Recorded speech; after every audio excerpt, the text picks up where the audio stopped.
Hey everyone, how you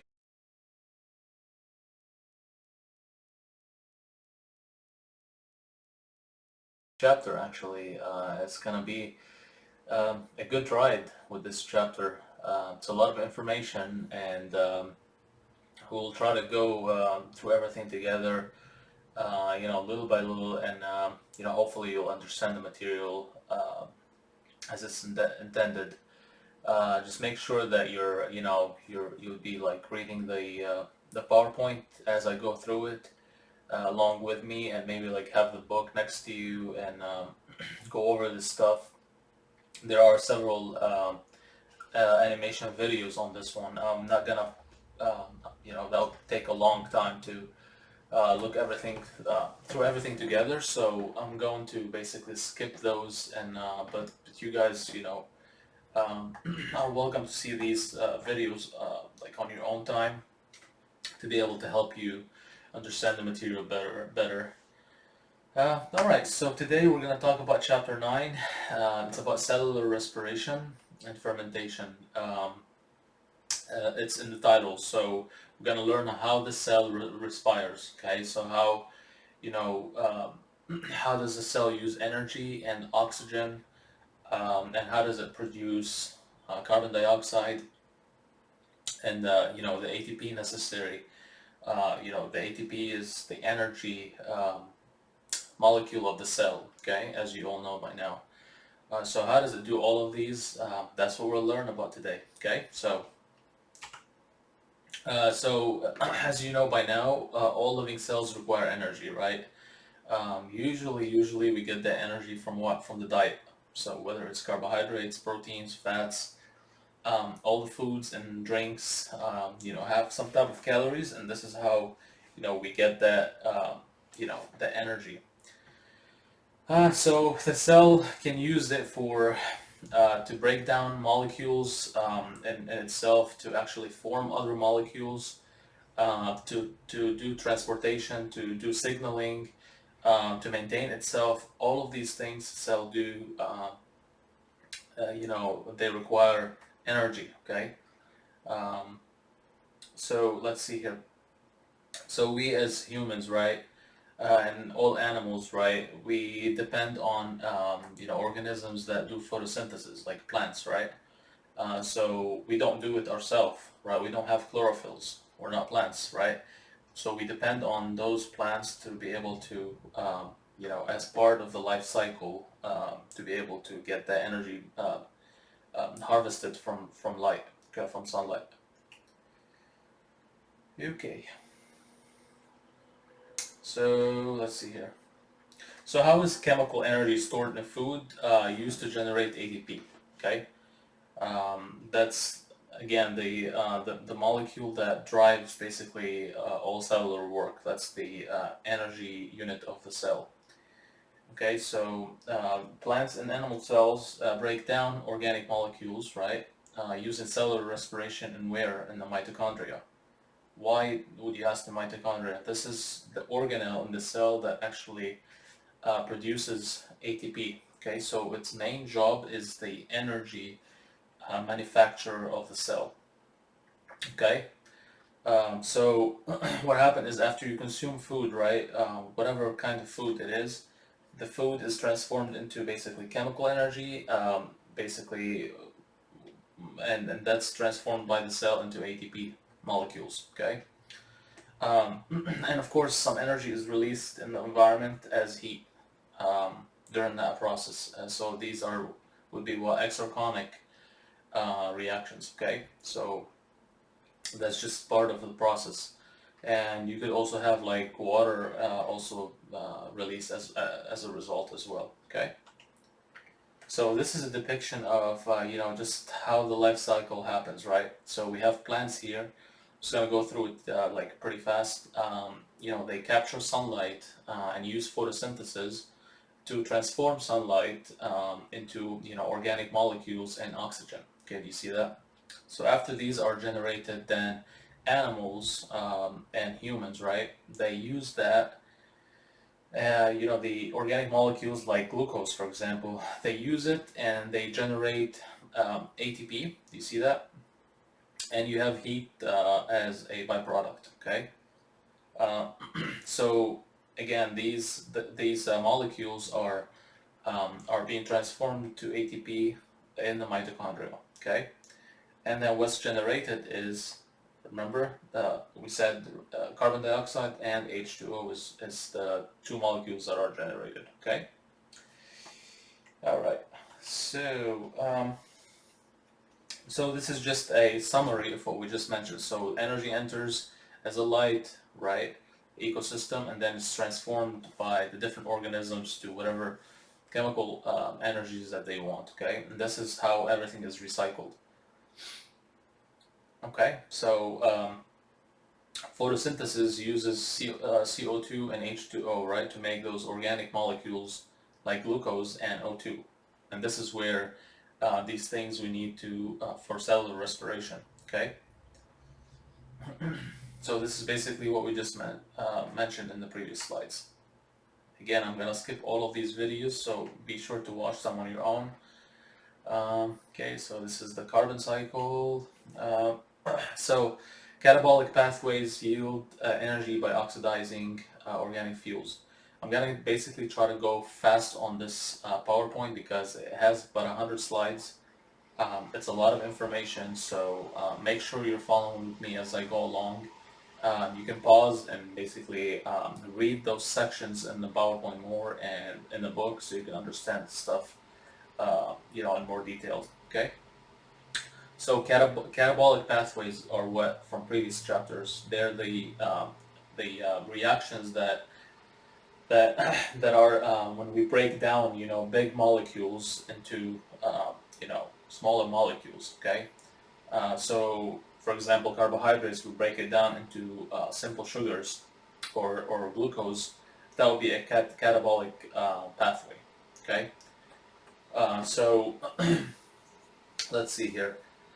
Um, During the breaking down of these complex molecules, right, that they have bonds, right, that form their complexity, and so in those bonds there are what electrons, right, and so these electrons, when the molecules, breaks apart, excuse me, they get released, and then these electrons basically gets used by the electron transport chain. This is the first time you probably hear it.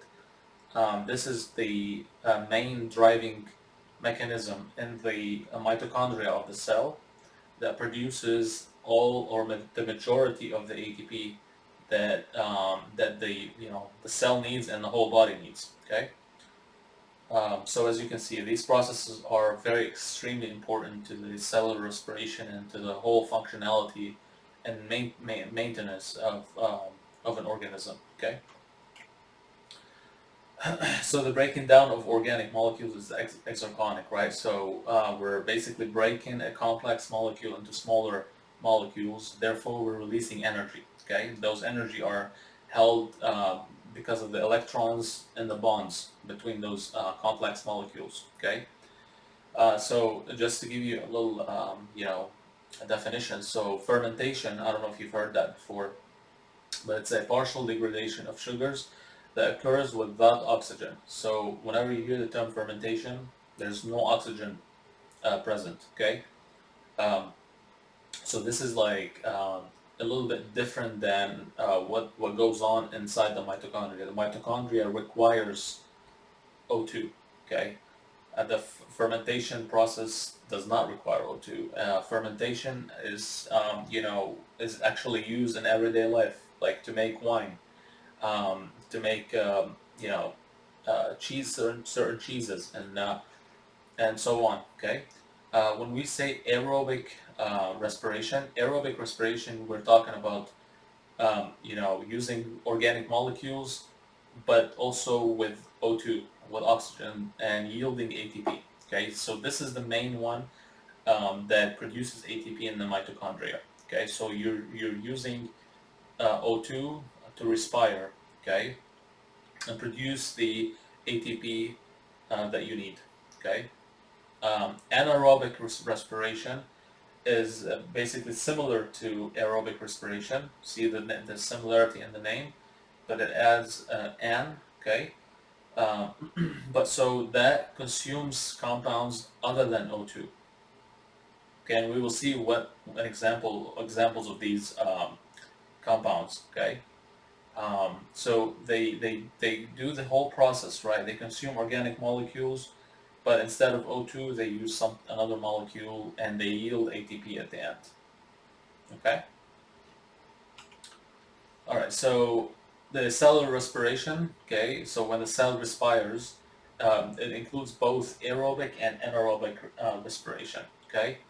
But we, often refer to it as aerobic respiration because this is where most of the ATP and most of the you know organic molecules are being um, broken down using oxygen, basically. Okay, so carbohydrates, fats, and proteins basically are all consumed as fuel, right? As we said. Okay. Um, So, the cells use all of these as fuel. However, we will basically just concentrate on glucose just for just to make it easy a little bit. So this is a glucose molecule here. Okay. So the way this works, this is actually cellular respiration. You see here in this molecule in this reaction. So you have a glucose molecule along with oxygen, O2. Okay, and the result of that respiration, cellular respiration, is, as we said before, carbon dioxide. So you breathe carbon dioxide, and then what happened? You also sometimes sweat. Okay, so that would be in the form of H2O. Okay, and then you have energy, which basically, when we say energy, the energy molecule of the cell is ATP, right? And heat, right? We said heat is a byproduct of the whole thing. Okay. All right. So let's see here. Uh, so catabolic pathways, they do not directly power work in the cell, right? They're part of the work in the cell, right? Um, the main thing that powers the cell is ATP. Okay. So that's why cells need to always regenerate their supply of ATP from ADP and phosphate. And so I'm sure you remember what ADP means, right? That's the same thing as ATP, but it's got basically two phosphate molecules, or two phosphate molecules attached to adenosine, right? Instead of three.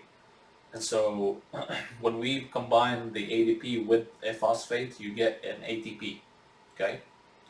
And so that combination is what why the cell goes through the whole thing in the mitochondria to be able to recycle and produce ATP, okay? Uh, let's see here. Okay, so we already said that, right? So the transfer of electrons happens, right, when when basically organic molecules are being broken down. Okay, so those the energy is basically stored in the bonds that forms those complex molecules like carbohydrates. Okay, and breaking it down into glucose, and then glucose basically also has bonds, right, and it has like full of electrons, in those bonds. So when we break that apart and we try to consume it, okay, that energy is released. Okay, and this is how we synthesize ATP. And you will see how that all come together in a little bit. Okay, so let's talk about redox reactions. Okay, so redox reactions, we have, I know these are new terms, but what this means is it involves basically an oxidizing agent and a reducing agent. Okay. Okay, so chemical reactions that transfer electrons between reactants. Okay, so when there's transfer of electrons between reactants, so reactants are on the left side of the equation. Okay, electrons are being transferred from, one reactant to another. One is being oxidized and the other one is being reduced. We call these redox reactions or oxidation reduction reactions. Okay. Now, in these reactions, basically, when one reactant agent loses electrons, so remember, loss of electrons means that agent is oxidized.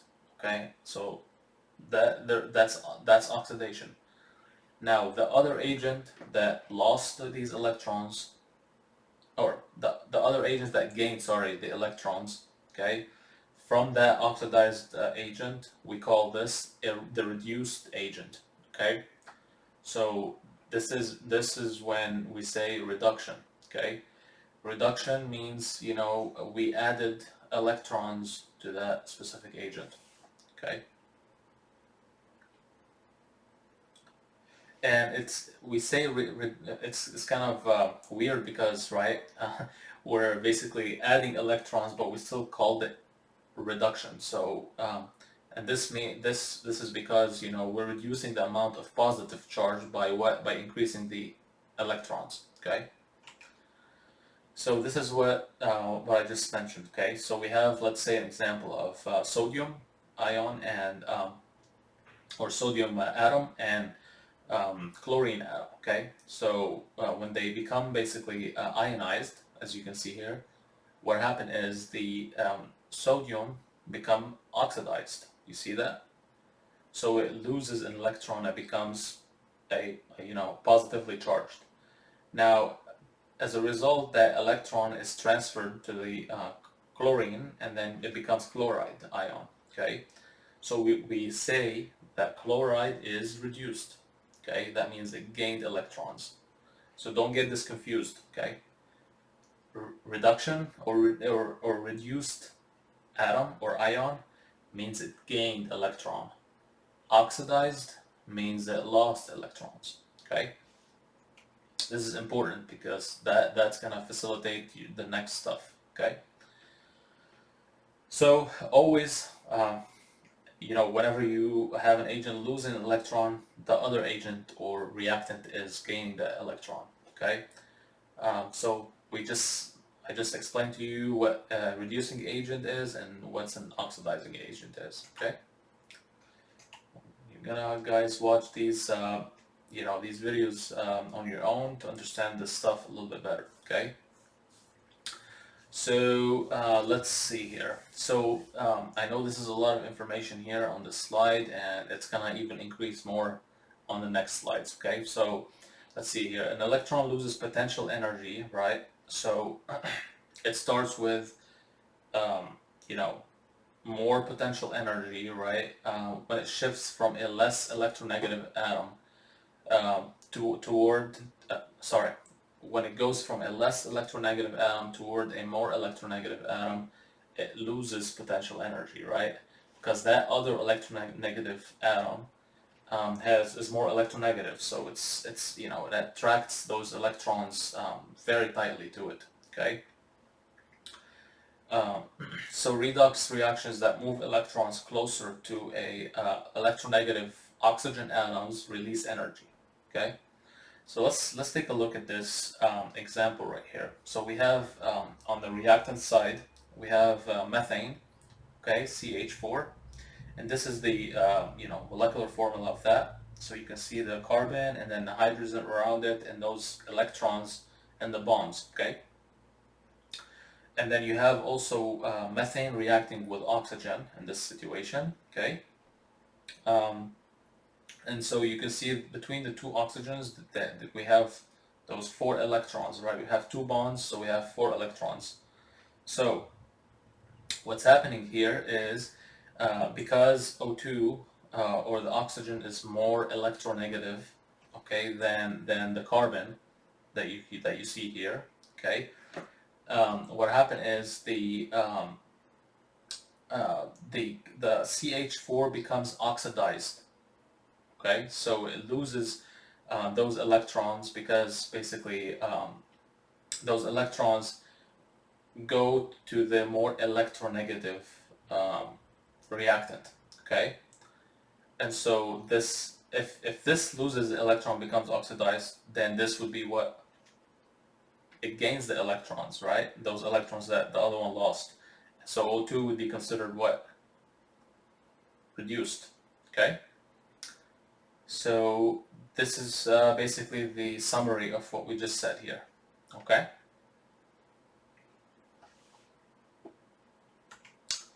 Let's see here. Okay, so now talking about the actual cellular respiration reaction, okay? So we're talking about, the glucose and the oxygen. So, oh, sorry about that. Um, let's see here. So in this situation, the glucose molecule is becoming oxidized, okay, into CO2, and then the O2 is becoming basically reduced to H2O, okay, as you can see here.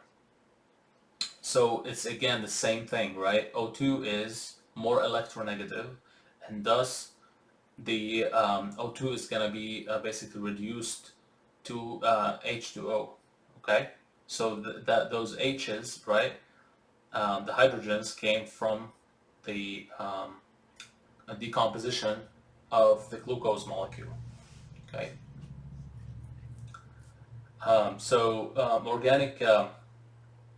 Organic molecules with a lot of hydrogens, right? They have basically high energy electrons, okay?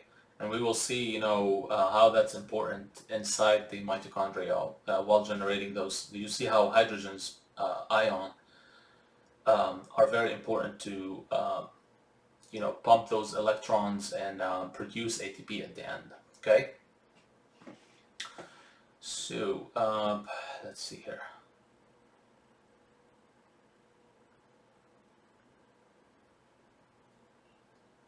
Okay, we said that.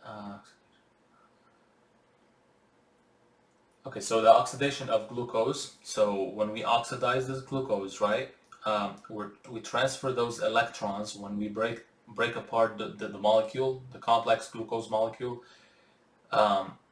We break it apart, right, and those electrons, they go from a higher energy state, which is basically the potential energy in glucose, okay, to a lower energy state with oxygen atoms, okay, as you can see here, okay.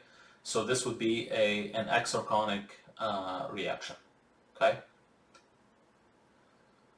So energy is released as a result, and that energy basically is is what produces and synthesizes the ATP.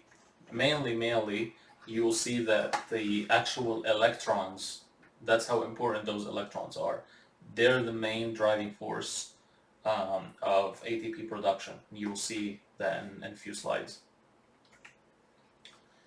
Okay, so in cellular respiration, glucose and other organic molecules are broken down in a series of steps. Okay, those steps we will see they're they're a little bit complex. Okay, and there's a reason why the cell wants to basically be as efficient in absorbing the energy from a glucose molecule as possible. Okay, we will see that absorbing the whole energy from glucose in one step, and we call it an explosive step, is actually not a good idea for the cell. It doesn't produce the efficient number of ATPs that the cell wants to produce. Okay.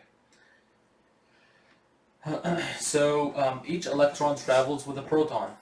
Okay, thus as a hydrogen atom. We will see that how that happens as we go along the cellular respiration steps. Okay, so hydrogen atoms are usually first passed to electron carriers rather than directly to oxygen. Okay, so remember, oxygen is actually required during aerobic respiration, but the hydrogen atoms basically are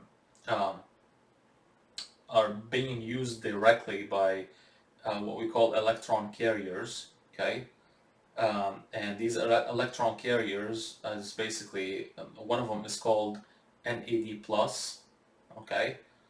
I know this is new stuff, new term, okay? It's a molecule, and NAD plus, sorry, it's in the oxidized form. Why is it in oxidized form? Because you can see the plus here, okay? Now, when it carries an electron, as we said here, okay, that's the main idea behind cellular respiration. It becomes what? So if we add an electron to this NAD plus, okay, this plus goes away, correct? So the way this works is the plus goes away, and with every electron we have a hydrogen or a positive proton moving together, and so the NAD plus becomes NADH. Okay, NADH, that would be the reduced form of NAD plus. Okay, so NAD plus would be oxidized, and NADH would be reduced. Okay, and NADH is basically the molecule that carries those electrons. Basically, a lot of energy that's available for the what we call electron transport chain. A little bit later we will learn that, and that chain basically will use those electrons to transfer between the different protein chains, as we will see, and that will actually uh, allow hydrogen protons. Okay, I'm telling you from now what it is, just so you can like start thinking about this stuff a little bit from now. Okay, hydrogen protons will basically start a machining of inside the mitochondria, and that machining, okay, will actually start producing the ATP that we want. Okay, so this is a quick summary of how all of this go about. Okay. So don't worry about this molecule for now. This is just telling you how this process works. Okay, so we have this this molecule here. Okay, and we have the NAD plus that we were talking about, the oxidized molecule. Okay, and we have a dehydrogenase, or that's the enzyme that actually produces the NAD plus and makes it NADH, okay? And you can see how NADH is produced in this case, and you have that proton we were talking about, okay?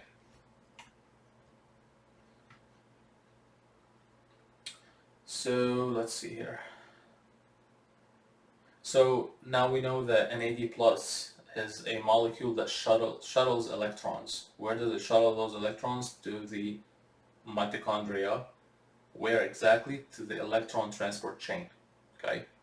Uh, so this is let's see here. This is an ATP molecule. Okay. And so let's see here. That's a lot of information, so we're trying to go through it little by little. Okay. So enzymes called dehydrogenase. So these enzymes, any enzyme you see is, it will end by most times ASE, okay, meaning that's an enzyme. So what this enzyme does, it removes a pair of hydrogen atoms, okay? So two pairs of hydrogen atoms, meaning 2 electrons and 2 protons from the substrate, because we said that whenever we remove an electron, we always are, removing a proton with it. Okay, which is in the form of what? Hydrogen in this case. Okay, so you can see here that you see that a pair of hydrogen atoms are removed. Okay, as well as the 2 electrons there are in these hydrogen atoms, right? They have those electrons on their electron shell. Do you remember that? okay? And so this is how we're reducing. So this is an AD plus. Sorry, I had mentioned that this is an ATP. That's an ATP right there, but this whole thing is an NAD plus molecule. So this is the oxidized form. And so when dehydrogenase removes those pair of hydrogen atoms, the NAD plus becomes NADH, as you can see here. That's the reduced form. Okay, so now it's able to carry the electrons to for further steps. Okay. Okay, so this is mentioned. We just talked about all of this right now. Okay, we just talked about all of this now. Okay. Okay, so I just mentioned to you a little bit ago, a little while ago, the electron transport chain. Okay, that's it. That's the main chain that uses those hydrogen protons and electrons to to create the ATPs that we were looking for. Okay, so if NADH transferred electrons directly to oxygen, energy would be released in one explosive reaction. Okay, so this is talking about this uncontrolled reaction on the left side, and this is exactly what I told you a few slides ago. Okay, so the cell does not want this to happen. Okay, this is not an efficient way to produce ATP. Okay, so what you're seeing here is O2 and basically oxygen being transformed into an explosive way of releasing energy, okay, which is not controlled. Not like this, what you see here. This is a pretty controlled um, reaction, and this is what happened during cellular respiration. So those electrons basically are transferred from different, actually really proteins, and these proteins will carry those electrons, and as they carry on and on, there's ATP being produced as a result of there's also hydrogen concentrations being pumped at the same time, and I said that a few slides ago, and that will produce the ATP necessary. Okay? So these are the two protons and the two electrons we just mentioned in this previous slide. You see that? Okay? And they go through the electron transport chain, as you can see here. Okay? And from one chain to another. And as they do that, there's ATP being produced. Okay? And just remember that cellular respiration releases what? Also water. Do you remember that? What else does it release? Carbon dioxide, right? It's not shown here, but it does. Okay, so an electron transport chain consists of a series of molecules, right? They're proteins mostly. They're built in the inner membrane of the mitochondria, okay? Or it would be the plasma membrane in prokaryotes. Okay, plasma membrane would be the outside membrane in prokaryotes, okay? So let's see here. NADH passes the electrons, right? And I mentioned this 3 times so far. So that's the molecule that's carrying those electrons now. It's a reduced molecule.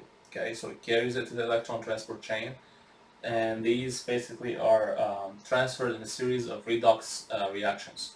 Okay, but what are redox reactions? Remember, redox reactions involves a reducing agent and oxidizing agent. So that back and forth flow of the electrons, that releases the energy necessary. Okay. So the end result of the electron transport chain is that the fact that we want to use the O2 that we're actually breathing when you breathe, right? we want to use that O2 as a final molecule acceptor of those electrons. So these electrons are flowing right inside that electron transport chain, and so we want to have that O2 basically pulling those electrons down the chain. Okay, why does it pull at the end? Because it's very electronegative, right? This all comes down together. Okay, so the energy yielded is used to regenerate ATP. Okay, so you can see how efficient that process is, and it's really amazing. Okay, so let's talk about the stages of cellular respiration now. Okay, so this is just a preview of the whole thing, and we will dive basically in details of each one. Okay. Okay, so I'm gonna basically go through, and I know I'm going fast, but that's a long PowerPoint and it's got a lot of information.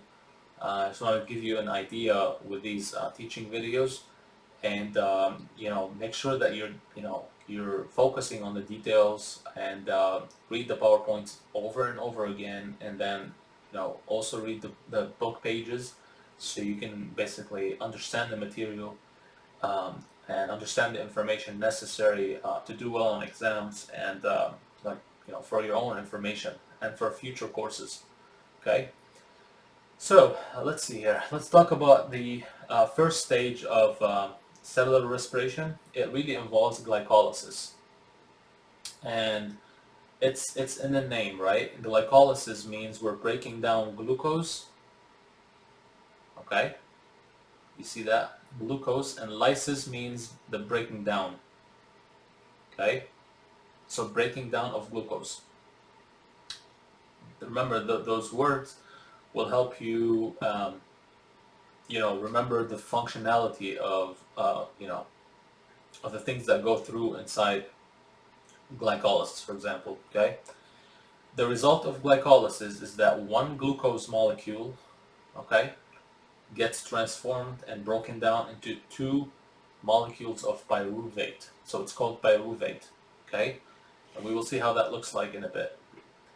After glycolysis happens, okay, we produce the pyruvate. Okay, the pyruvates are oxidized, so we have pyruvate oxidation, and then after that we basically have um, acetyl coenzyme A, okay, being used, okay, in the process with pyruvate, okay, and then we go through the citric acid cycle, or also known as the Krebs cycle.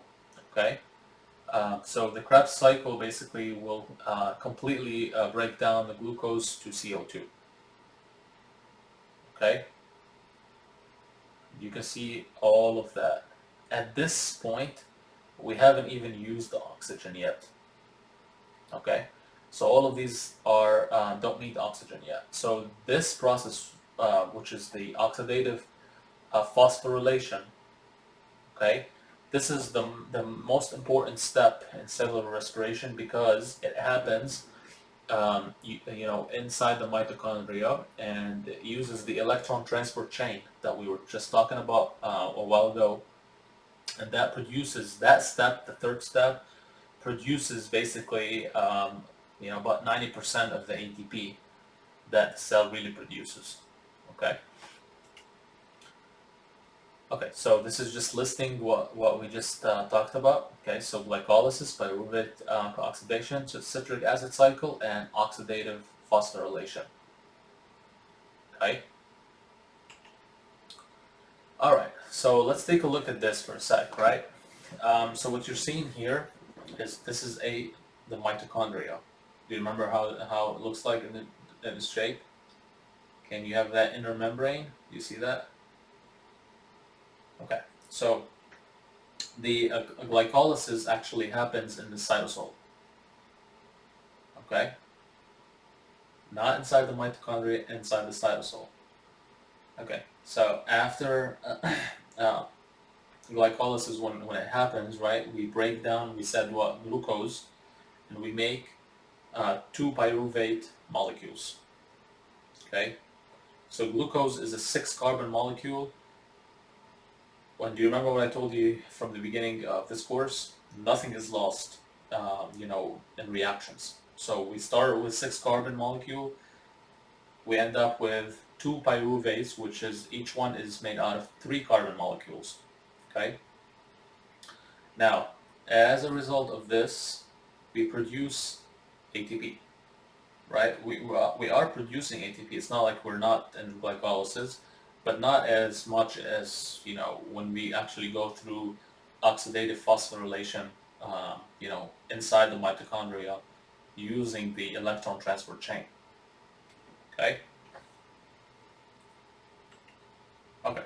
So after we go through glycolysis, we have the oxidation of pyruvate, remember? That happens when acetyl coenzyme A comes in, and we have the acetyl coenzyme A is going through the, so acetyl-CoA is actually the product of pyruvate. Okay, so it goes through the citric acid cycle. Okay, during the citric acid cycle, which goes inside the mitochondria. So both of these are inside the mitochondria. Just remember that. Okay. That's why you can see their location here, which is this is much easier than just seeing it, words. Okay, so during the electron or citric acid cycle, we have electrons that are basically, they oxidize, or they reduce, NAD plus into NADH. So this is a electron carrier now. Okay.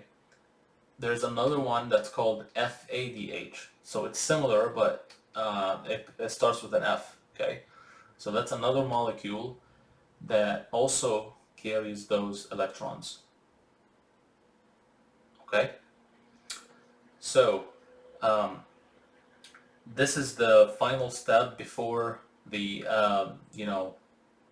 the electrons are actually transferred to the electron transport chain. Okay, you can see that ATP is also produced as a result of citric acid cycle. Also, not at a big level like what you see later on in the oxidative phosphorylation. Okay, oxidative phosphorylation, that's where we have the electron transport. Okay, so those molecules that we produced here, and we basically have them carry those electrons, they come into the electron transport chain, and then they drive the electron transport chain. We will see how that happens, and then as a result, we have chemioosmosis, and this is also the final step in the electron transport chain. We will see what goes through it in a little bit. Okay, and this is where we have the most ATP produced. Okay, these are substrate level ATP production. We will see what that means in a bit. And here the last step is oxidative production of ATP. You can see those videos. Those videos are actually very nice because they give you visuals of everything we're talking about here. They're important for you to understand the material. Okay. So we said that the process that actually produces the most ATP is what? Oxidative phosphorylation. Okay, that's in the electron transport chain, and it's powered by the redox reactions. So we have a reducing and an oxidizing agent. Okay. So we said that there is a small amount of ATP that's formed actually in glycolysis and the citric acid cycle, and that's through a substrate level phosphorylation. We'll see what that means.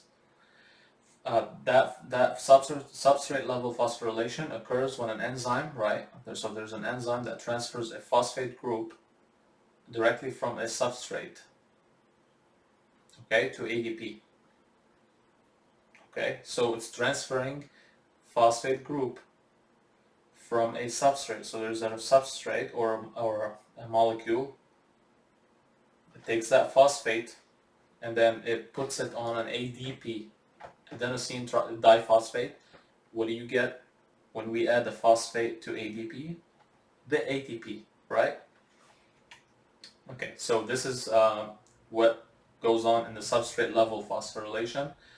This is the enzyme. Remember we talked about enzymes before? And this is a substrate, right? It could be in, for example, like, you know, uh, so we're talking about the um, glucose, right? So that could be, a glucose molecule, okay? And that, you see that phosphate, it gets transferred to the ADP, adenosine diphosphate, so two phosphates. You add a third one, now you have ATP. You see that? Okay. So I know that looks like a lot of money, and I know you want to have that, but we're talking about this, as an example, right? So glucose is like a larger denomination bill, okay? It is worth a lot, but it's harder to spend. So you can spend, single dollar bills much easier than $100 bills, okay? This is why the cell wants to actually basically break down the glucose as efficiently as possible, into smaller steps to produce and use it very efficiently, okay? Instead of doing an explosive, like a full sum of glucose, burning, and you get basically not as much ATP as you would like. Let's see here. Okay, so this is a little summary of the cellular respiration. So for every one glucose molecule that goes through the cellular respiration, we get 32, approximately 32, so it's between 30 to 32, but let's just say 32 for now, molecules of ATP, okay? Okay. Let's see here. So glycolysis is sugar splitting. We talked about this already, right? We're breaking that down that glucose into two molecules of pyruvate. Okay. Glycolysis occurs in the cytoplasm, right? This does not occur in the mitochondria. It's in the cytoplasm. Okay. It has two major phases. So the first phase, when we try to break down those glucose molecules, we're doing what? We're actually consuming. We need to consume a little bit of energy to do so, right? Okay. So after we break down those glucose molecules, the energy payoff phase starts. Okay. So as a result, we have 4 ATP are synthesized. Okay, as a result of that. So 2 NAD plus are reduced to NADH. So during all of these processes, we always want to reduce NAD plus to NADH. Always remember that. Because when we reduce it, we actually get that molecule to carry the electrons we want for later on, right? The small sugars are oxidized to form 2-pyruvate, right? We said that glucose becomes 2 pyruvates, remember? Each pyruvate is made out of how many carbons? 3 carbons, okay? And 2 water molecules, okay? So, 4 ATP is synthesized, but the net production of whatever is being used and whatever is being produced is actually 2 ATP total during glycolysis. Okay, so glycolysis can occur with or without oxygen. Remember, oxygen has nothing to do here yet. Oxygen is later on. It's an electron, the final electron acceptor. Why? It's because oxygen is a very highly electronegative atom. Okay? Okay, so we looked at all of this. let's see here. Okay, so this is just giving you a summary. Okay, I know it looks complicated. Just giving you a summary of, you know, the investment phase, and then the payoff phase of glycolysis, and then the net gains from glycolysis. Okay, we can see in the investment phase that 2 ATP actually are used. Okay, and you can see when we use ATP, we're breaking them down into the ADP plus the phosphates. Okay, now during the energy payoff phase, right, we have 4 ATP that are formed. So 4 formed and 2 used. What would that be? The net gain? 2. Do you see that? Okay, now talking about the NAD+, okay, we started with the oxidized NAD+ in glycolysis. We end up with the reduced form, which is NADH, okay? We get 2 of those NADHs.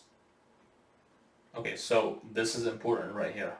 The net gain of glycolysis. Glucose becomes 2 pyruvate molecules, remember, plus 2 water molecules. We have 2 ATP that are the net gain from glycolysis, and then we have a net gain of 2 reduced NADH, and along with that usually comes what? 2 protons. Okay. All right. Okay, so we talked about this, how the carbons are in those 2 pyruvate molecules. Okay. Okay, glycolysis does not release any CO2, okay, and occurs whether or not O2 is present. So CO2 is mostly released during the citric acid cycle. Remember this point, okay? Okay, here are the steps of glycolysis, and I know this is confusing, but let's go through it a little bit and kind of quickly, okay? So we start off with the glucose molecule, okay? We said that we use 2 ATPs during that process. Do you remember that? So here, to be able to break down glucose, okay, we're using an ATP to break it down and add this phosphate right here. So we have glucose 6-phosphate. We added that phosphate. Now, using this phosphoglucoisomerase, okay, that's an enzyme. See that? We basically create the isomer. Okay, that's why it's called isomerase. The isomer of this glucose 6-phosphate becomes fructose. Do you remember fructose is the isomer of glucose? Okay. Now, to be able to continue further, we need another ATP in this situation. Okay, and we get this fructose 1,6 biphosphate. Okay, you can see here how we added another phosphate here. Okay, now from here, the if you will, the energy the energy payoff phase starts from here. Okay, after we have these 2 molecules, let's see what happened. Okay, so in the energy payoff phase, this is where those NAD plus comes in. Okay, this is the oxidized form, and it becomes reduced here. You see them? Okay, and then we continue on, and when we basically use those phosphates, right? You see them, the one that we harnessed, before. We now can use them to add to ADP. We can add those 2 phosphates to the ADP, and we get what? ATP. Okay. I know this is confusing. I know it's a lot of information, but it's pretty cool. Okay. And so, we go through all of these steps. Okay.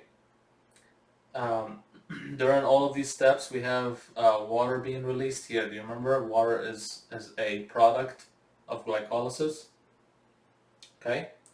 And finally, we have the pyruvate kinase, which is another enzyme, okay, that acts on this phosphoenol pyruvate molecule, and this produces the pyruvate, which is a 3-carbon molecule that we want. All of this happens twice, remember? Every one glucose gives us 2 pyruvate molecules, so this happens twice. Okay, so after pyruvate is oxidized, now the citric acid cycle, right, can start soon. But before we do that, pyruvate has to be oxidized to, you know, the acetyl-CoA, okay, or acetyl coenzyme A. Okay. So most of the energy in glucose remains stored in the pyruvate molecules produced by glycolysis.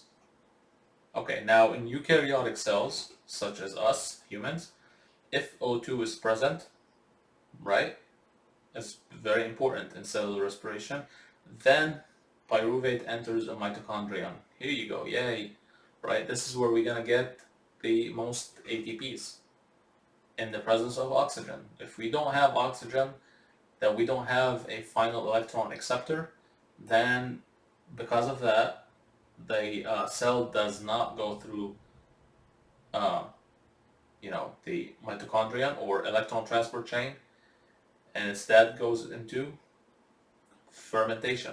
Do you remember that term? Okay.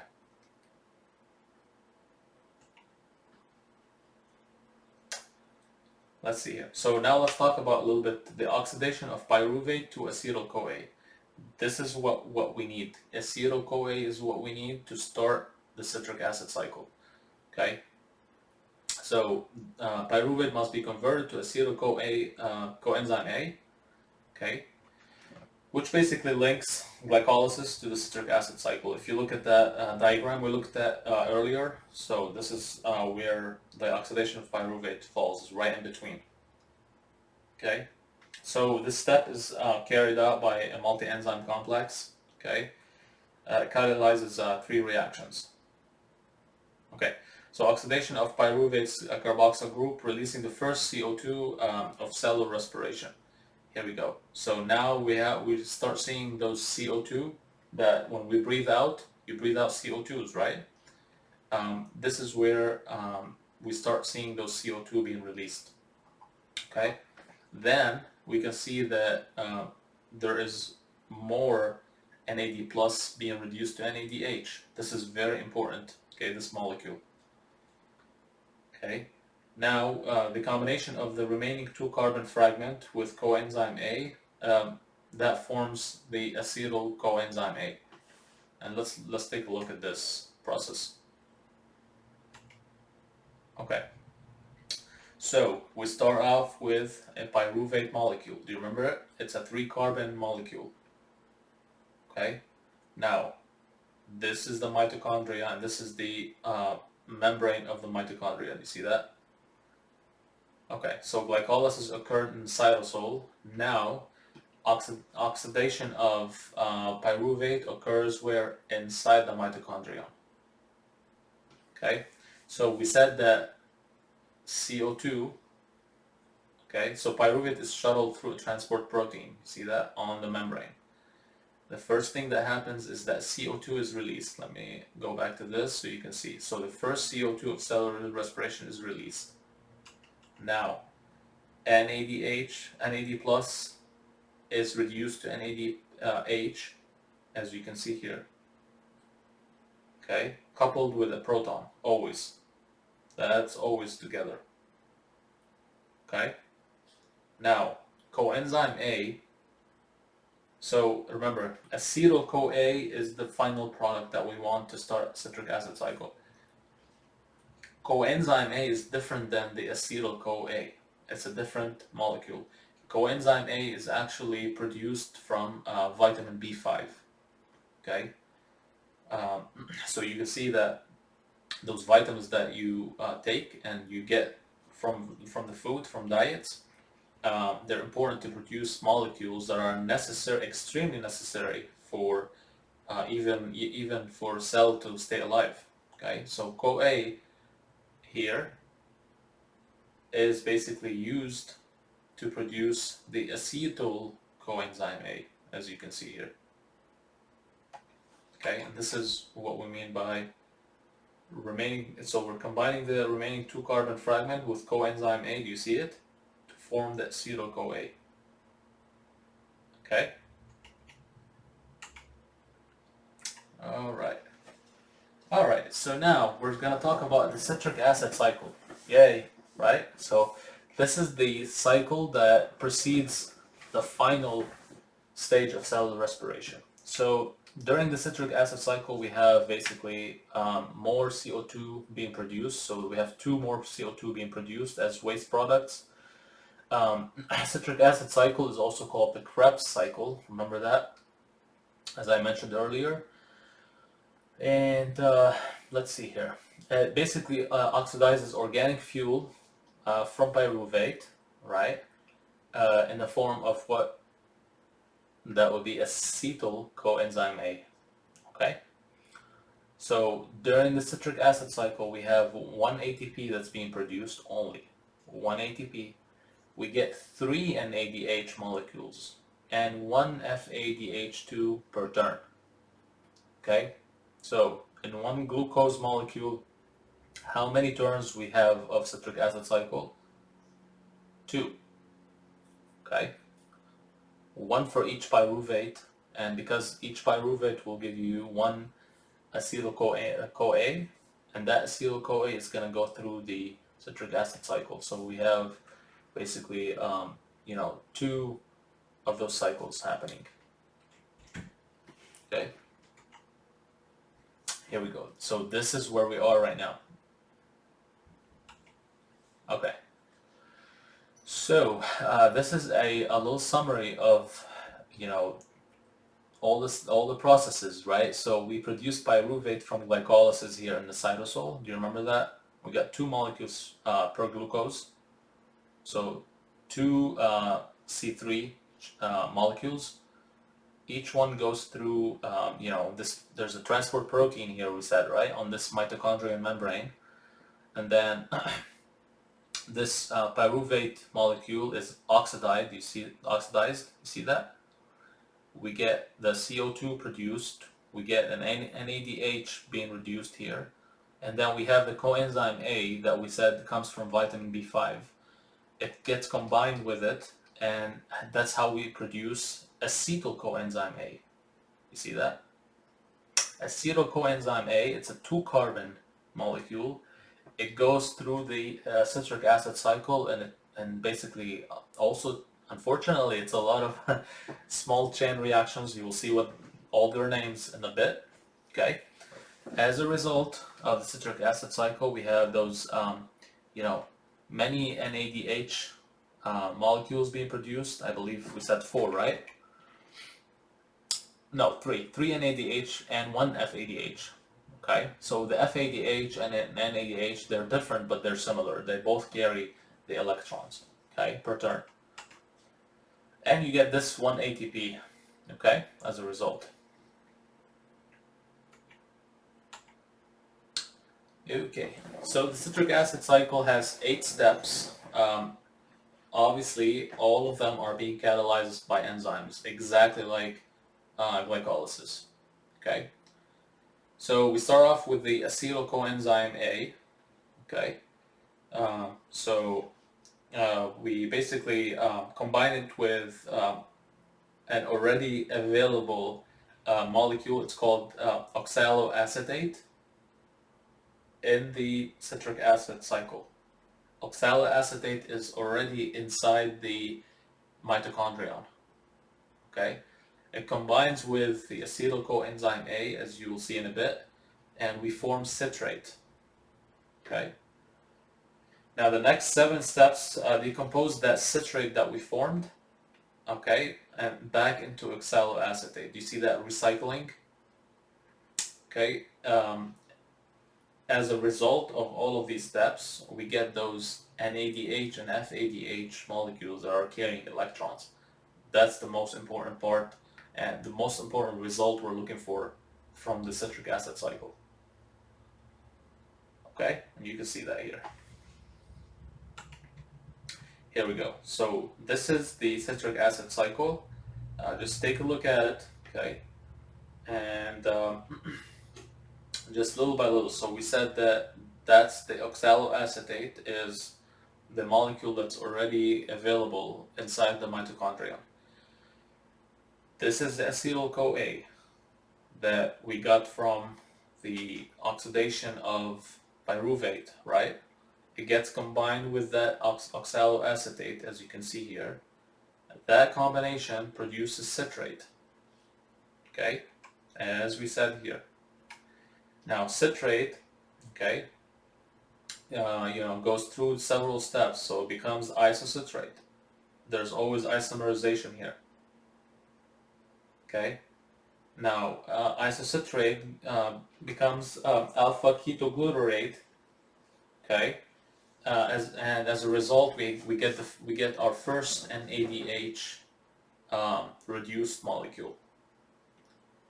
Okay, now we get more down the chains. You see that another NADH and another NADH here. So 3 NADHs. See that? And a FADH2 molecule, as we said, and we get 1 ATP molecule here. And GTP, and if you're wondering, right, these are new terms right now. So GTP and GDP are similar to ATP. They're just energy molecules that are just used in this situation here, in this step only. Okay.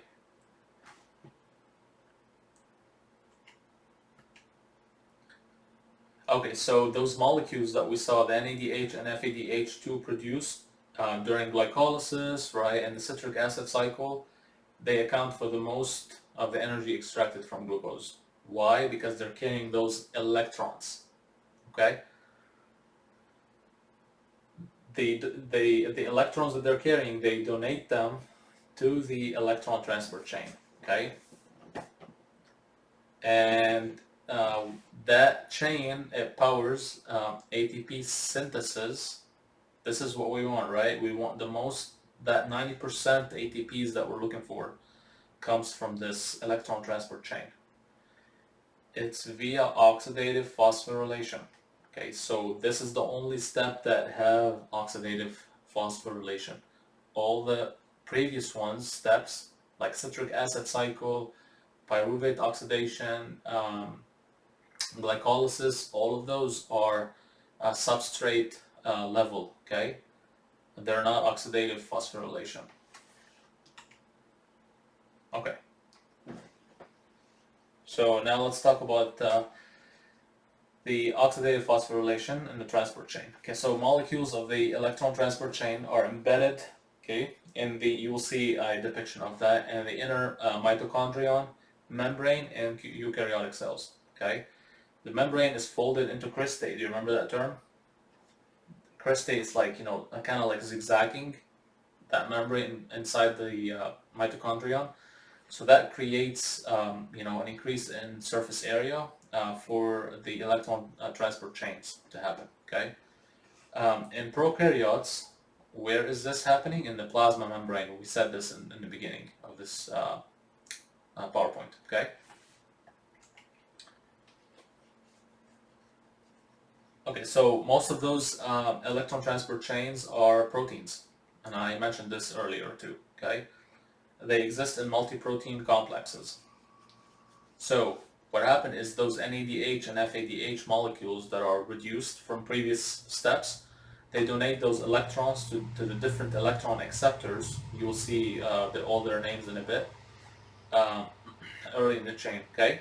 Electrons are passed through a number of carrier molecules, including several cytochromes, okay?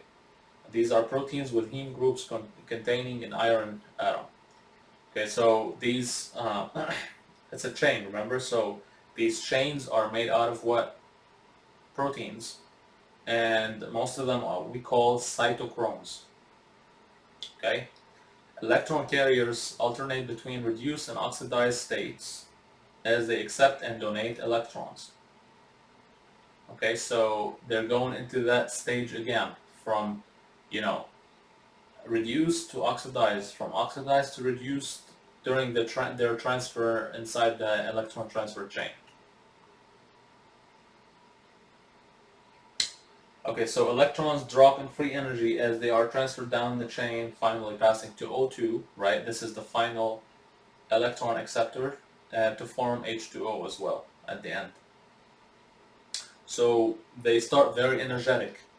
Okay, they have more potential energy, and then they drop as they move along because they think about them, they get tired. Okay, as they go from oxidized to reduced forms. Okay, so the electron transfer chain breaks the large free energy drop from glucose to O2 into smaller steps, and we said this. This is a way to be very much more efficient. Okay? So no ATP is actually produced directly by the chain. So we're not there yet. We're not producing ATP yet. We have those electrons being carried by the NADH and FADH. They basically gets released into the chain. Okay? You will see that how that happens, right? Between the different cytochromes, the electrons start moving. They basically move from one to another, and as they go, they basically become reduced and oxidized for a purpose. What they're trying to do here, when they get basically reduced and oxidized, what's happening is there is actually already a concentration of hydrogen atoms, okay, inside the mitochondrion membrane, okay, and as this whole process is happening in the electron chains, those protons or hydrogen ions, they're being pumped outside, okay, so they're going basically against their concentration gradient, okay, down the concentration gradient, I mean, okay, so we will see that why this is important in a bit and how that actually produces the ATP that we want. So we are here, okay, in this step, in case you want to visualize all of this, okay. All right, so here we go. So we are actually in the electron transport chain step. You can see those chains that are made out of protein, and most of them are cytochromes. Do you see that represented by CYT here? CYTB, CYTC1, CYTC. These are all cytochromes, okay? Except these two, I forgot the name of this, but you can take a look at it in the book. This is an iron linked to a sulfur. Also it's also a electron chain protein as well. Okay. So here we go. So NADH, do you see that? The one that's carrying electrons. So the electrons that it's carrying, do you see them? Here we go. They're transferred here. Then NADH is oxidized to NAD plus. Okay. FADH2 is also oxidized. Do you see that? These are the electrons that they are carrying. Okay. And then basically those electrons, they go through all of these chains until you see that, until they get to that point, and they get basically accepted finally by O2. Okay. So basically the electrons are just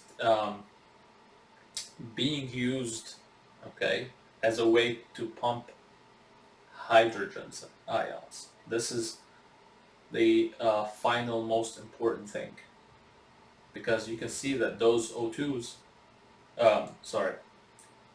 those electrons are basically being accepted by the oxygen that we breathe, okay, which is most electronegative. We talked about this already. When they combine with that O2, okay, and we already have hydrogen ions already here inside the mitochondria, okay, they form also water as a result. Okay, that's a byproduct. So we have water being formed here. We have carbon dioxide, remember, being formed in the previous steps in the citric acid cycle and so on. These are the byproducts of cellular respiration. Okay, so let's start talking about chemiosmosis.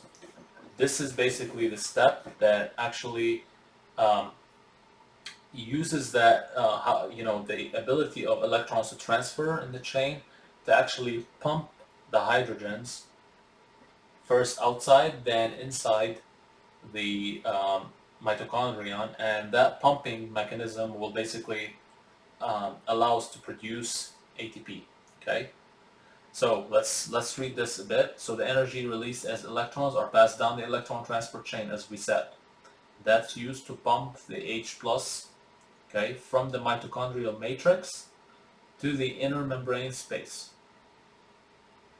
So the H plus, they were inside the matrix. Now they're going to the inner membrane space in between the two membranes. H plus then moves down its concentration gradient. So when they get pumped outside, okay, now we have a huge amount of hydrogen atoms on the outside in the inner membrane space, and because we have a lot, basically they start moving down against down their concentration gradient back across the membrane. And when they do that, they pass through the protein complex. It's called ATP synthase. Okay, it's exactly what it sounds. So ATP synthase, it synthesizes ATP. Okay, so H plus moves into binding sites on the rotor. So it's actually a rotor. You'll see how that looks. It's pretty cool stuff.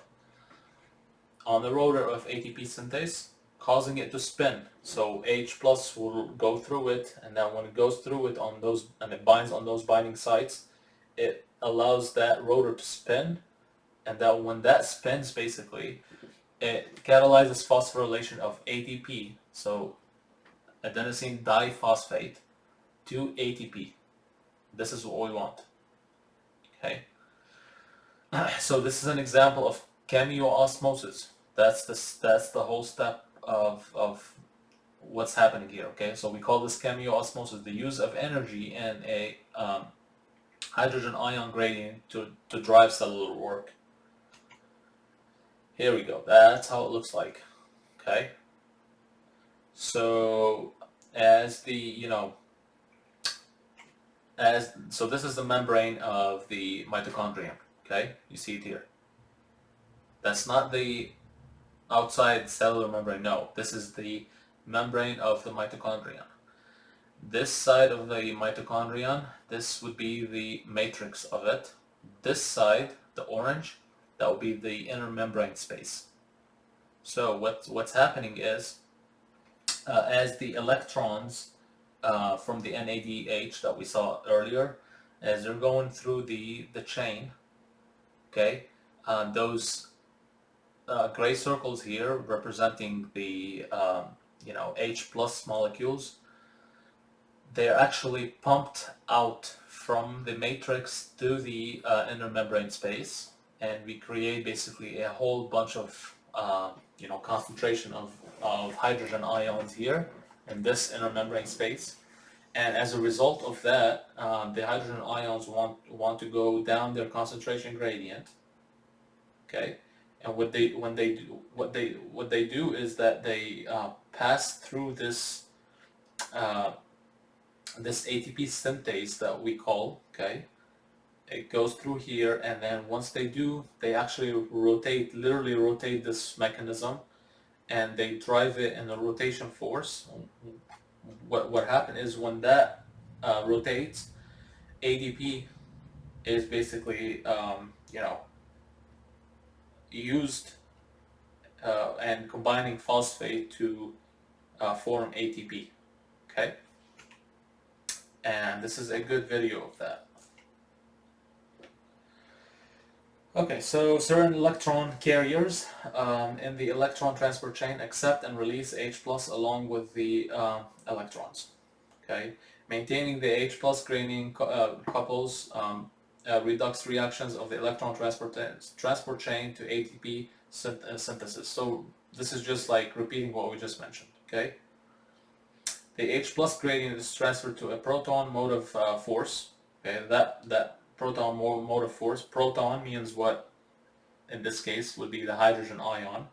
Okay, it's a force that's motivating, right, to do work and drive that mechanism, that machining. Okay, uh, so it's emphasizing its capacity to do work.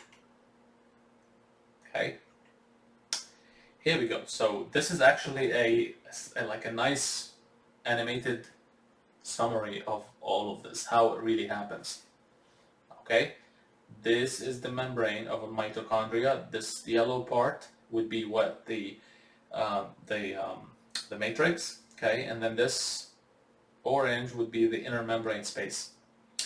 You can see embedded inside the membrane is those electron chain carriers. You see that? Those proteins, cytochrome proteins. Okay, you can see how the NADH and FADH2 molecules that came from citric acid cycle and before, and you know, the glycolysis and all of that, they're being used here, right? So they go through all of these, you know, their electrons are being used specifically, as we know by now, right? When that happens, these reactions are coupling those H plus ions or protons, okay, to go through from the matrix to the inner membrane space, as you can see here with these red arrows.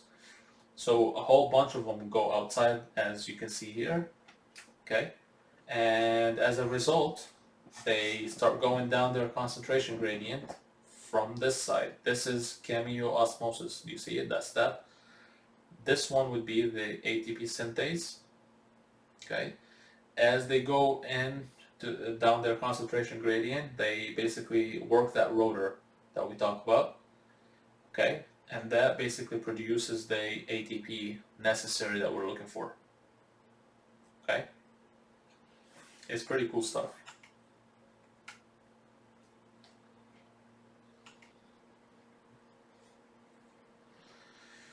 Okay, so this is a summary of how the energy flows in the whole cellular respiration. So we start with the glucose, then we end up with an NADH, which is carrying electrons. That NADH goes through the electron transport chain, as we saw. That chain will drive that protein or proton motive force, right, which is this, using the ATP synthase, and that produces our ATP. Okay, this is a quick summary of the whole thing. Okay, about 34% of the energy in a glucose molecule is transferred to ATP. Okay, the rest of it, you know, those, you know, whatever, 65%, they're actually lost as heat. So not the whole thing is actually absorbed, and you know, not the whole thing becomes ATP.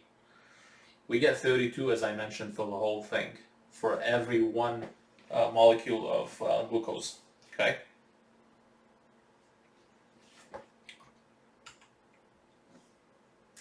Okay, so this is just showing you where those ATPs, a summary, where they're coming from. We got 2 from the glycolysis. You can just go back and see the each one if you want to like look at it in detail more. You get 2 from citric acid cycle, and you get 26 or 28 ATPs for a maximum of 30 or 32 ATPs. Okay, this is showing you the same thing.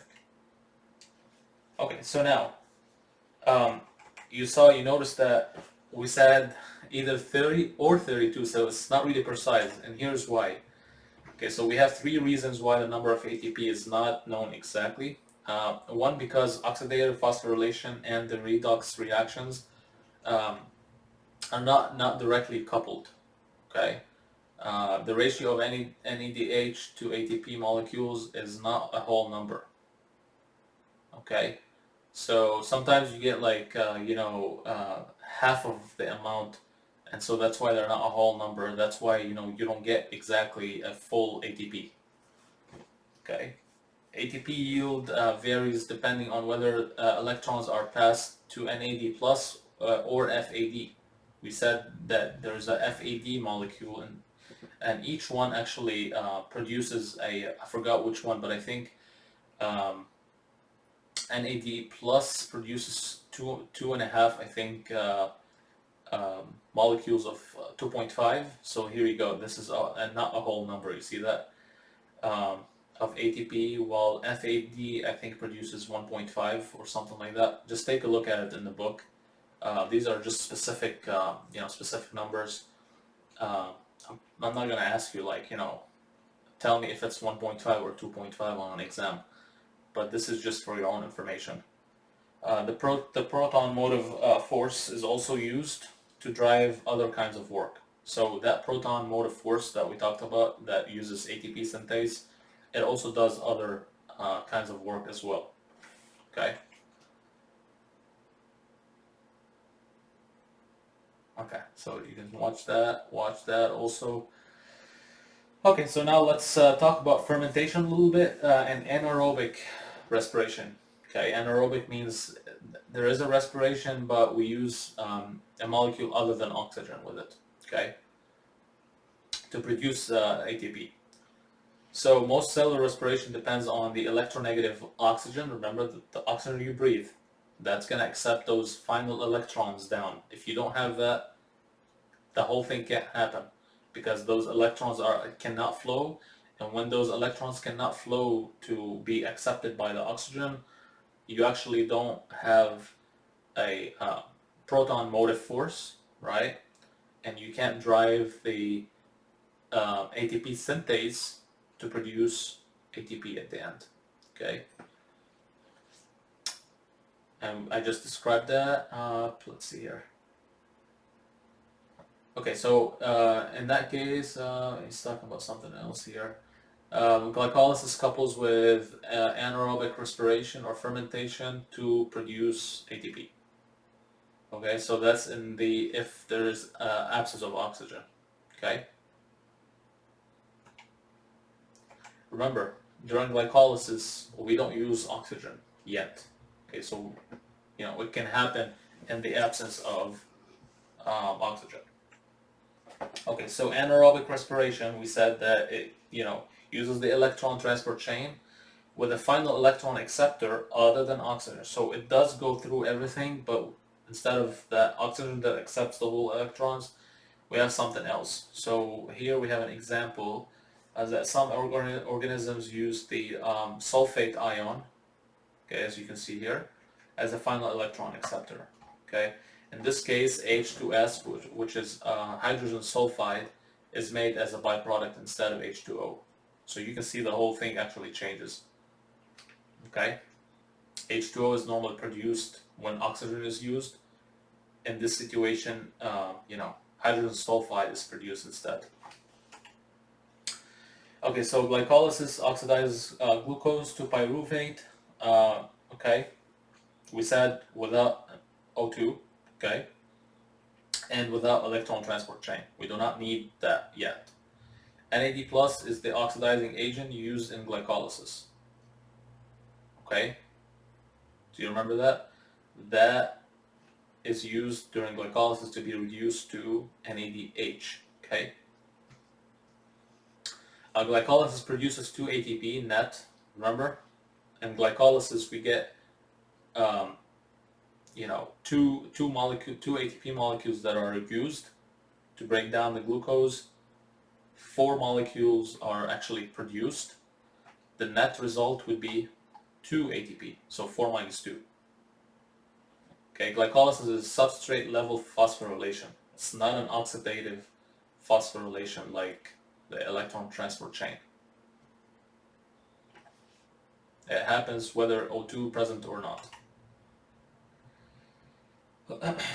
Under aerobic conditions, right, so when oxygen is present, NAD plus is regenerated from NADH, right? That's when NADH loses its electrons down, when it's at the electron transport chain. NAD plus is produced again. Okay. Fermentation must use alternate mechanisms to regenerate NAD plus. So NAD plus actually has to be regenerated and recycled for the whole thing to actually proceed, right? That's the electron carrier. Okay, so fermentation is an extension of glycolysis that oxidizes NADH by transferring electrons to pyruvate or its derivatives. Okay, so pyruvate is the product of glycolysis normally, right? It's when glucose becomes 2 pyruvate molecules, each one. Okay. So two common types are alcohol fermentation and lactic acid fermentation. These are the two types of fermentation. Okay. Now, in alcohol fermentation, what happened is that pyruvate, okay, is converted to ethanol. So, we went through glycolysis, we got that pyruvate. Pyruvate is converted to ethanol, okay, in a two-step process. You will see those steps in a bit. The first step, what happened is that it releases carbon dioxide from pyruvate, okay. The second step produces the NAD plus that we need. Okay, remember this is the way NAD plus is produced in fermentation. We need that to be able to proceed, and continue, producing ATP. Alcohol fermentation by yeast. You remember that? Yeast is basically used in brewing, winemaking, and baking to basically make bread. Okay. Here's the process of that alcohol fermentation. Okay, so we go through glycolysis by breaking down glucose. What happened is we get that 2 ATP net energy released. Remember that? Remember that from previous? One glucose becomes what? 2 pyruvate molecules. Do you remember that? Each one is made out of 3 carbon molecules. Okay, so the 2 pyruvate molecules are basically becoming this acetylaldehyde. Okay, and then that acetylaldehyde is basically, let's see here. So this would be reduced, okay, and then the NADH becomes NAD plus, meaning NADH is oxidized to NAD plus. Okay.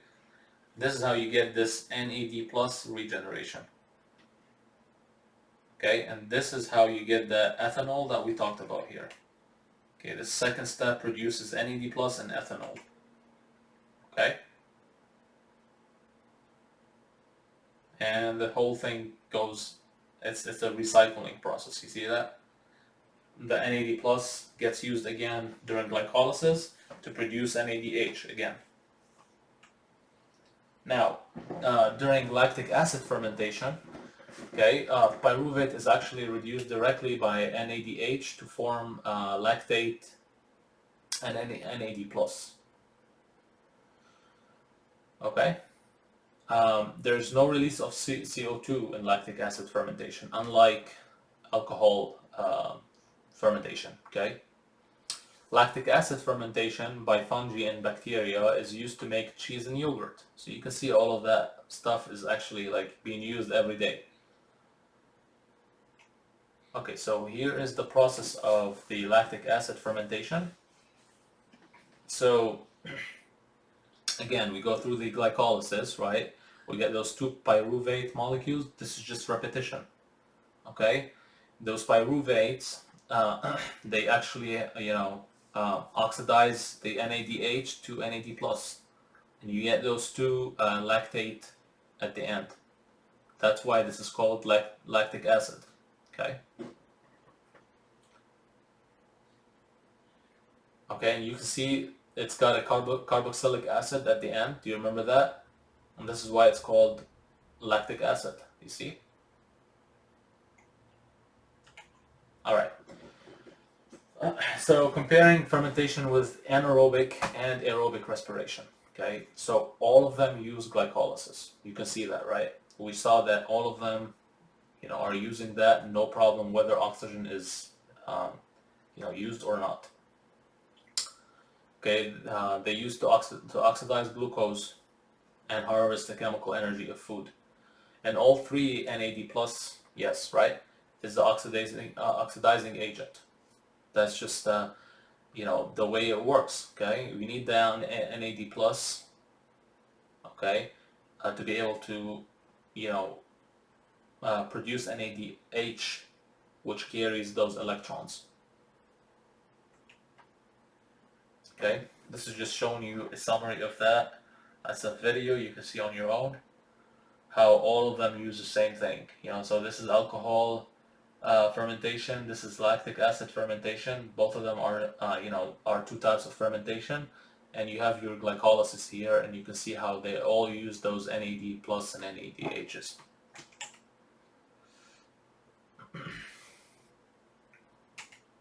Okay. So fermentation and anaerobic and aerobic respiration have some similarities, right? They all use glycolysis. We said that.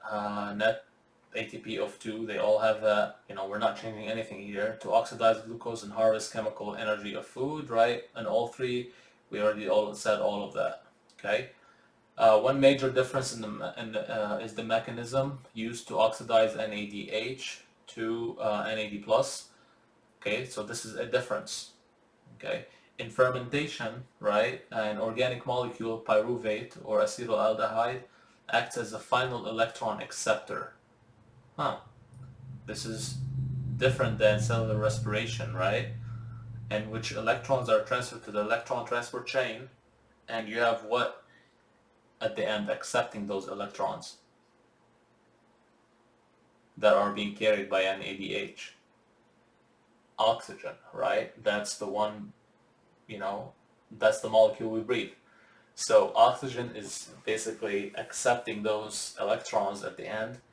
This is how we have cellular respiration. Okay, so another difference is the amount of ATP produced per glucose molecule. Definitely, right? With oxygen, we can use the electron transport chain. Okay? So fermentation produces 2 ATP, that's it, by substrate level phosphorylation, while cellular respiration using the electron transport chain, which is using the oxidative phosphorylation. You remember all of these terms now?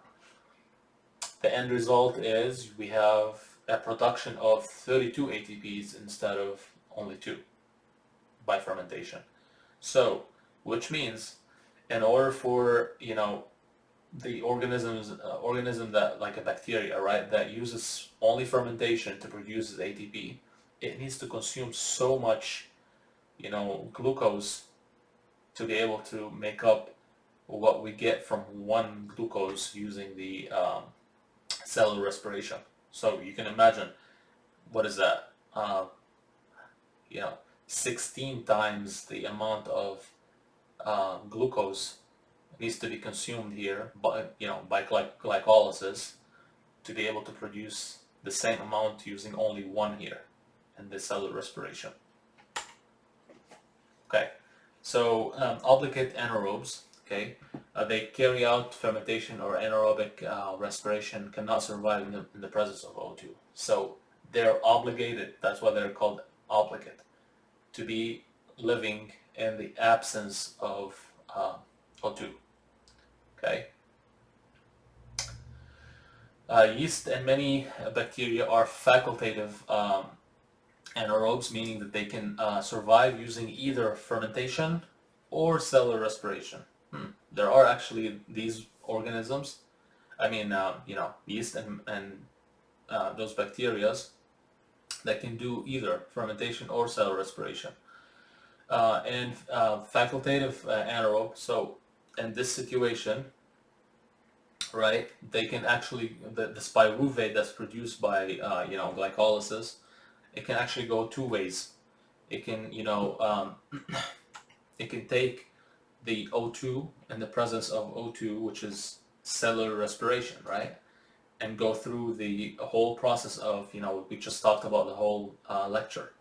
We go through the whole cellular respiration and, inside the mitochondria, okay?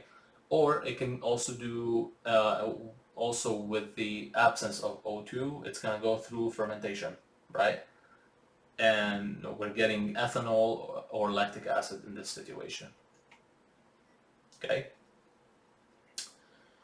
Alright, so glycolysis in the citric acid cycle are major intersections to various catabolic and anabolic pathways, right? We should know this by now, okay? So catabolic pathway funnels electrons from many kinds of organic molecules into cellular respiration, okay? Glycolysis accepts a wide range of carbohydrates, okay? So we can, cut down, those energy from starch, from glycogen, from proteins, right? In the case of proteins, they have to deaminate them, so they have to take that amino acid out before proteins can be used as energy. Okay. Fats are also another type of as you know, right? Molecules that can be also digested down and used in glycolysis. They're digested to glycerol, okay, and fatty acids. This is what makes fats. The fatty acids are broken down by beta oxidation, and it basically yields acetyl coenzyme A. Here you go, NADH and FADH2. Okay. An oxidized gram of fat produces more than twice as much ATP as oxidized gram of carbohydrate. And the reason is because every gram of fat is like double or a little bit more than double the amount of calories in every 1 gram of carbohydrates. Okay, so it carries much more, um, you know, it carries much more calories, and the reason is because fats are more complex. They have more bonds to carry energy. Okay, and here you go. That's just the summary of how the organism can use protein, carbohydrates, fats, um, any of them to go through glycolysis. You see it, and go through the whole thing we talked about today. Okay, so organisms use small molecules from food to build macromolecules such as proteins from amino acids. Okay, these are what anabolic pathways. So we're synthesizing, big molecules from small molecules. Okay, so these molecules may come directly from food, from glycolysis, right?